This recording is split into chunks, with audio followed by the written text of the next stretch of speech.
Donc, imaginez au début, j'ai ici les pixels d'un chat. Les pixels d'un chat, c'est-à-dire chaque pixel, c'est un nombre. Disons qu'elle est en niveau de gris, donc vous allez avoir un peu le code de la couleur dans chaque pixel, 800 fois 800 pixels. Bien sûr, déjà, je le transforme pour avoir un vecteur. Je mets la première ligne, et puis la deuxième, la troisième ligne, etc., pour avoir un seul vecteur. Je les mets ici et je les envoie. Je les envoie. Donc, je vais avoir donc ici les combinaisons, etc. Mais au début, les W sont, par exemple, supposons qu'ils sont nuls. Ça va me sortir 0. Or, supposons que moi, le chat, j'ai mis 1. L'ordinateur va trouver une erreur. 1 moins 0, parce que la sortie 0, le Y, c'est la réalité. C'est parce qu'au début, je passe par, j'avais dit, par un apprentissage. C'est-à-dire, je lui donne au début l'image d'un chat et je lui dis ça, c'est un chat. L'image d'un chien, ça, c'est un chien. Chat, chat, etc. Je lui donne le X, qui est les pixels de l'image, et je lui donne le Y, qui est-ce que c'est un chat? Donc, c'est 1, ou est-ce que c'est un chien? Donc, 0. Lui, il va faire les calculs, et qu'est-ce qu'il va trouver? Il va trouver 0 au début. Ou alors, si je donne des valeurs aléatoires, il va trouver n'importe quoi, parce que les poids ne sont pas bien ajustés. Et qu'est-ce qu'il va dire? Il va dire, donc, c'est pas bon, et bien sûr, on va voir un peu ce qu'on va faire après. Il va essayer de rendre cette erreur, celle-là, cette erreur, il va essayer de la rendre la plus petite possible. L'idéal, c'est qu'elle soit égale à 0. D'accord?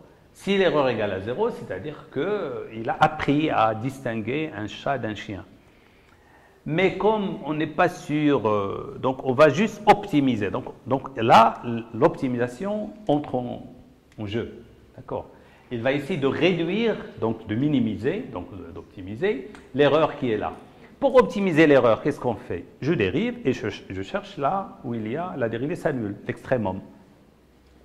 Et les mathématiques aussi entrent ici d'une manière très forte. Et d'ailleurs, parfois, les gens disent que tout ce qu'on fait, ce n'est que de l'optimisation. Parce que l'optimisation, c'est vraiment l'essentiel du machine learning. Donc, on va essayer donc, on dérive. Voilà, là, on va dériver le E. Le E, c'est 1 sur 2, Y moins Z au carré. Ça s'appelle la loss function, ou la fonction de perte, ou la fonction objectif, etc. Donc, on lui donne beaucoup de noms. Bien sûr, ça, c'est un problème. C'est à travers ça que je veux introduire les réseaux de neurones. Mais on peut s'arrêter et dire non, les gens utilisent maintenant autre chose, la cross-entropie, ou même les réseaux bayésiens, etc., probabilistes, on va loin. D'accord. Mais là, on introduit, donc il faut le prendre, mais pas y croire. Il ne faut pas dire que c'est ça le machine learning. Mais ça me permet un peu de faire mes premiers pas dans les réseaux de neurones. Voilà, donc je dérive par rapport au poids. Donc je dois dériver le E par rapport à ce poids, par rapport à celui-là, par rapport à celui-là. D'accord. Et j'ajuste. C'est comme si vous avez une fonction qui dépend de plusieurs variables. Et je veux l'optimiser. D'accord. Donc je dois ajuster, faire du fitting. C'est pour ça qu'on va trouver dans les langages de Python, etc. et Keras, on va trouver fit. Fit, c'est ajuster. Donc, on va ajuster les poids pour que, si je lui donne un chat, il reconnaît le chat. C'est-à-dire, les données, les pixels ici, ils vont transiter, ils vont traverser de manière à ce qu'un chat me donne 1 et un chien me donne 0. D'accord? Donc, c'est un problème d'optimisation. Ça devient un problème d'optimisation. Donc, je dois calculer les dérivées partielles. On dit dérivées partielles de E par rapport à W, etc. Donc, c'est des maths.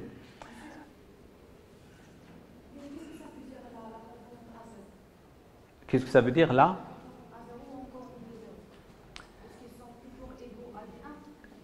À 0, oui, toujours 1. C'est juste, donc si vous voulez approcher une fonction quelconque, linéaire, disons, un peu, qui suit une droite, vous voulez l'approcher par une droite. Vous allez choisir AX plus B. Ou alors, c'est ça, AX plus B. A et B vont être les paramètres. Mais parfois, on va dire non, il vaut mieux noter AX1 plus BX2. Mais dans ce cas, le x2, ça va être une constante égale à 1. C'est juste pour écrire un peu d'une manière linéaire. D'accord, AX plus B. Mais c'est 1. C'est toujours 1, le A0, le B0. C'est toujours 1. Je remonte encore plus. Là, nous avons A0. Et A0, lui aussi, il a un poids pour chaque neurone. Le poids, c'est A0. Parce que, qu'est-ce que je veux optimiser? Oh, oui, Anas. Je pense qu'il y a une confusion entre le A0. Est-ce que c'est une entrée ou pas? Parce que là-bas, c'est toujours égal à 1. C'est toujours égal à 1. On aurait pu enlever. C'est quoi le A0? On le voit ici. On aurait pu mettre S11 égale à A0 plus, etc. Toujours. Mais pour garder la même forme, pourquoi on veut garder la même forme? Parce que après, il y aura des calculs matriciels, des multiplications, donc on préfère avoir un produit scalaire. Au lieu de mettre, d'accord, d'ajouter le A0 après. Donc c'est juste pour dire que je construis un produit scalaire. Là, j'ai un produit scalaire ou matriciel, mais bon, c'est un détail. Parce que produit matriciel, c'est produit scalaire entre les colonnes de la matrice.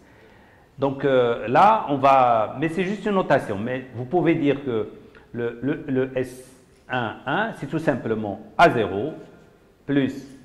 Pas A0, le A0 va disparaître. C'est W 1, 1, 1, 0. C'est un petit billet. Les notations, comme j'ai dit, ils peuvent un peu.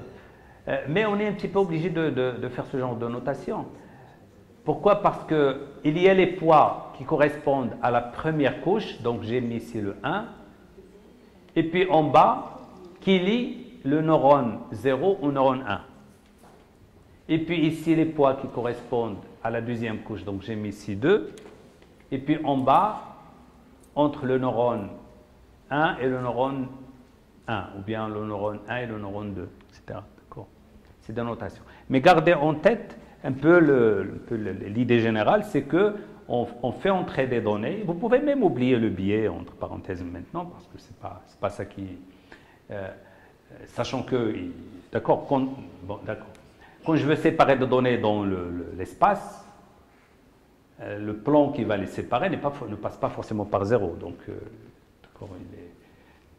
donc c'est pour ça qu'on a toujours un biais. Voilà, donc je ne sais pas si... Vous suivez un peu? Vous suivez? Ça va, d'accord. Ok, donc on passe. Voilà, donc on a dit qu'il faut dériver. Donc on dérive E, mais je vais aller très très vite parce que ce n'est pas ça qui... Donc on dérive E par rapport au poids, à tous les poids, d'accord? On avait dit, il faut dériver. Donc là, il faut dériver l'erreur que nous voulons minimiser. On va la dériver par rapport à ce poids, et puis par rapport à celui-là, et puis par rapport à celui-là. Et puis, on va dériver aussi par rapport à ce poids. Donc, on dérive par rapport à tous les poids. Et on ajuste les poids. D'accord? Voilà, donc, voilà la dérivée, on développe un petit peu. Ce n'est pas difficile parce que toutes les fonctions qu'on a ici, c'est quoi? C'est des multiplications, d'accord? Ce n'est pas des additions. Et parfois, et puis on applique le sigma, qui est 1 sur 1 plus exponentielle moins x. Ce n'est pas difficile. D'accord? Et d'ailleurs, c'est ça un peu la magie, une des magies de l'intelligence artificielle, c'est qu'on va faire des opérations très simples, mais on va faire des millions d'opérations. C'est un petit peu comme le développement limité. Vous prenez n'importe quelle fonction, vous la développez sous forme d'un polynôme. D'accord? N'importe quelle fonction, on peut la développer s'il est un peu régulière, d'accord, dérivable, etc. Et donc, on se dit, pourquoi pas la même chose avec les réseaux de neurones. Et puis, voilà, donc, on dérive, on trouve que les dérivés, ils ont une certaine symétrie, certaines choses qui se répètent. Voilà, donc je les ai résumées ici. Quand on prend la dérivée, on calcule ce delta z, d'accord? ce delta z qui est égal à z moins y fois z, 1 moins z.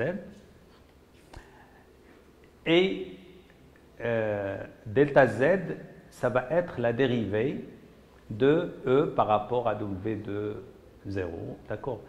Et puis delta z fois B1, etc. Nous avons une expression un peu élégante des dérivées de la loss function, donc la fonction de perte ou bien de l'erreur, par rapport aux différents points. Nous avons une expression élégante, d'accord? Voilà, intéressante. Donc il est facile à programmer, puisqu'on a la même forme. Vous savez, quand on a la même forme, on programme, on dit, vous parcourez ça, mais vous faites la même expression. Vous avez un peu la même expression. C'est facile à programmer. Bien sûr, aujourd'hui, les frameworks que l'on utilise en machine learning, ils offrent des possibilités extraordinaires. On ne va pas forcément faire tout ça. D'ailleurs, avec PyTorch ou TensorFlow, on lui dit, voilà, vous allez tenir compte. Cette variable, je vais l'utiliser dans la dérivée et son charge. OK, donc après, on fait la mise à jour. C'est simple. Donc, si vous voulez optimiser une fonction par rapport à une variable, un paramètre, on parle de paramètre ou de poids. D'accord.